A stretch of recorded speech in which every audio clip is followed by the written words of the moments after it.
Hello, and welcome to Inside the Third Space. In each episode, we delve into the concept of being in the third space through the unique perspectives of different individuals, uncovering their insights, experiences, and identity. I'm Zara Khan, an education developer at the Medicine and Health faculty at UNSW Sydney. To me, the third space in education refers to an environment where professional and academic staff come together and work closely, benefiting from each other. Today I'm joined by Fiona Nicolson, the manager of the Medicine and Health Education Development Unit. Thanks for joining us today, Fiona. Thanks, Sarah. So let's start with some questions. Tell us more about your role. How long have you been at UNSW? I've been in my current role at UNSW for just over a year in the Faculty of Medicine and Health. But I have previously worked at UNSW. I worked in the Office of the PVCE and also in the Faculty of Art and Design. So I feel like I've got a reasonable history with UNSW. But I have worked in other universities throughout that time as well. Yeah, that's great. How did you land your role? I guess ultimately it's a passion for education. I really enjoy working in the education space, particularly in what's being framed as the third space, so that, the work that professional staff and academic staff do collaboratively together. I think it's an area of really amazing potential to develop great things and to drive innovation in education, because you have such a coming together of, diverse skills. You've got academic disciplinary expertise, and then you've got, all that expertise from professional staff, particularly around educational design, curriculum development, the resource development, videos, etc., etc. So when you bring all of that together in the third space, there's a capacity there for some really interesting work. It's quite a dynamic space, so I really enjoy the passion of the people in that area, and also just, I think we love to work together to that common goal of improving the learning experiences of our students. Yeah, absolutely. It sounds like you've landed where you should be. Can you describe your journey toward becoming a third space professional? Or if you have any thoughts about how the third space relates to your role? So, yes, I started as a teacher who really loved developing curriculum. So I really enjoyed that challenge of working out how to engage students with the content, with each other, and really to create a meaningful learning journey for students. And I really loved the creative component of that. So I started, as a teacher. I moved into working on online and blended courses and designing those courses. I was working on a large curriculum uplift project, which involved doing that. And then I sort of, at that point, became much more interested in educational technologies and how they can really work to create really interesting courses for students. So I think from there I worked as an educational developer, curriculum advisor, both across a range of different faculties and also in central learning and teaching centres. So I think there's lots of this work happening in different places throughout the university, and I've been lucky enough to experience that and really enjoy it. Great. Well, what does the term third space actually mean to you? Do you remember when you first heard it? Yeah, I think that term's been around for quite a long time. To me, it's really about academic staff and professional staff working collaboratively together. And I think I mentioned earlier, it's an area where there's potential for great things to happen because you're really pooling a lot of diverse skills. So what challenges do you face as a third space professional? What do you think are some pain points that you've hit navigating the third space? I think probably the biggest challenge is around time. Often you're working with academic staff who are really busy, time poor, basically by definition, in terms of juggling research and academic priorities. So you really need to, in order to really get the benefit of the collaboration, academic staff need to be able to carve out the time to focus on the curriculum design or development work. So sometimes that actually means, finding some funds whereby they can buy out their time from perhaps tutoring or marking responsibilities so that they can actually dedicate time to the work. I think that's probably the biggest challenge. And alongside that is having a defined time for projects to actually come to fruition and have outcomes.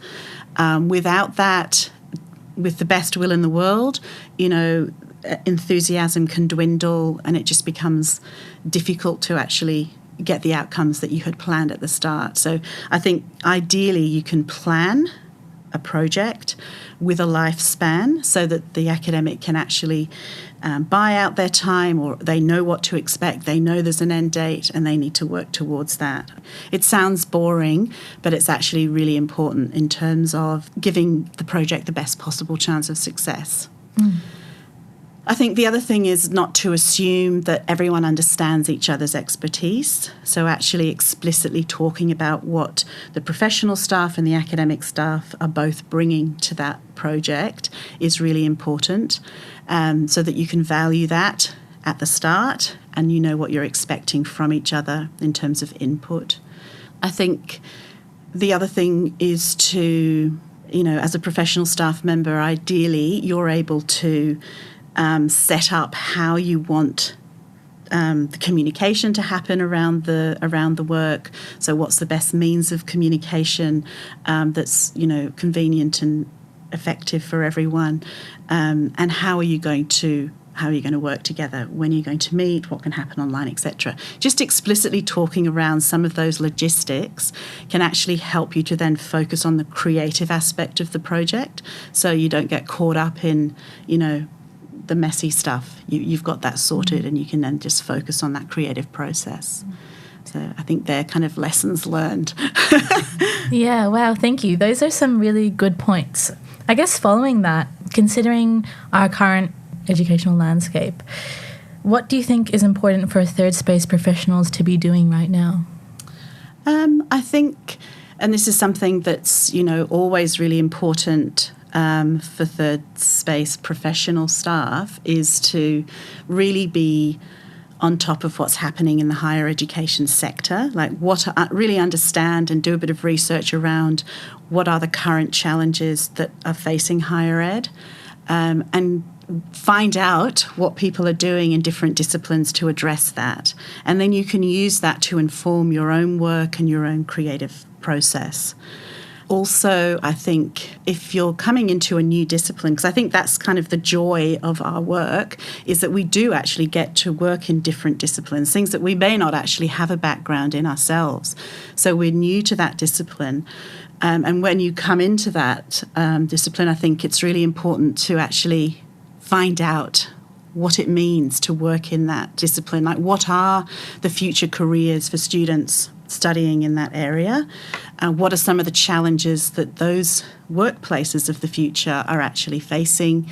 What are the skill sets that the students are going to need, so that you're not just relying on your academic colleague for that, but you're also informed on that, and that can feed that collaboration, I think, and you can gain a lot of respect from people within that discipline through that interest and going to the effort of finding out what's happening.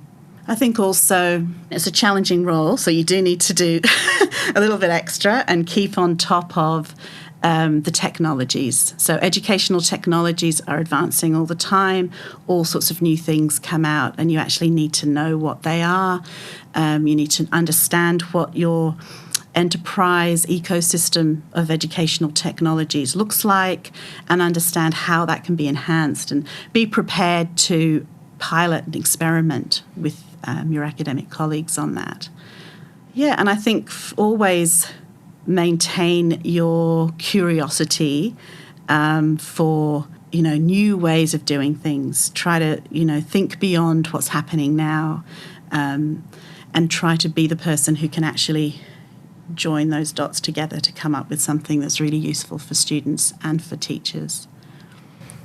Fiona, I think that's great. My next question to you was actually going to be, do you have any advice for people who want to explore the third space? But I think you've covered a lot of it. Do you have anything extra that you would say to someone who's wanting to work in the third space? I think be prepared to work with people of really different personality types, for sure. And also with academic staff, they tend to we might work with someone on one end of this sort of continuum where they're passionate about their discipline and their research, but they're also really excited about education, and they may even have professional qualifications in education. And those sorts of people, they're the ones that when they combine up with the skill set of the professional staff in the third space, that's when you're actually driving innovation and you're doing some cutting edge stuff. But you also need to be aware that that's one end of the continuum, and down the other end of the continuum perhaps is an academic who is also probably, an amazing leader in their discipline, but they may have very little experience with education.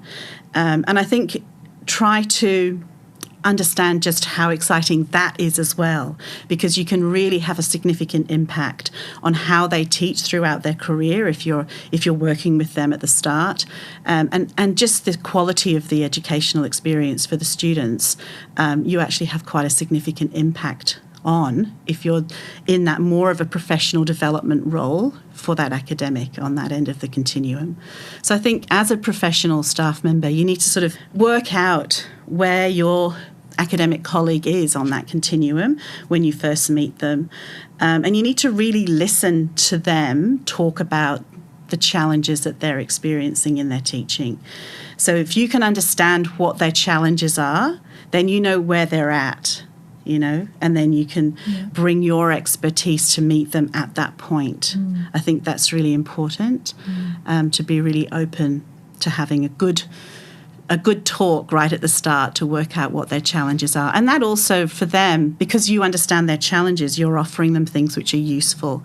And so that means they value your input right from the beginning. Every project that you work on, I think, as a professional in the third space can be really different. And each is quite unique and exciting in its own way. And I'd encourage you to relish that opportunity to just dive into these disciplines that otherwise we would have no opportunity to actually, be involved in. And yet here we are, because we have that specific skill set that's needed, we can actually get all these experiences and insights that many people don't have the opportunity to. So, it's a great job. And I think, there's certainly so many opportunities to do lots of very different things. So I'd encourage people to, be an educational developer, designer, technologist, work in the third space. Yeah, definitely. Thank you, Fiona. There's definitely so much to be gained from those relationships and in these roles. So thank you for pointing all of those out, make it sound very exciting. Thank you for joining us today and sharing your insights. To our listeners, we want to say thank you for listening in, and join us for the next episode of Inside the Third Space. Until next time, stay curious and keep exploring the third space. This episode of Inside the Third Space was presented by me, Zara Khan. Our editor is Morgan Harris, and our producer is Deanna Turner. We were joined today by our guest, Fiona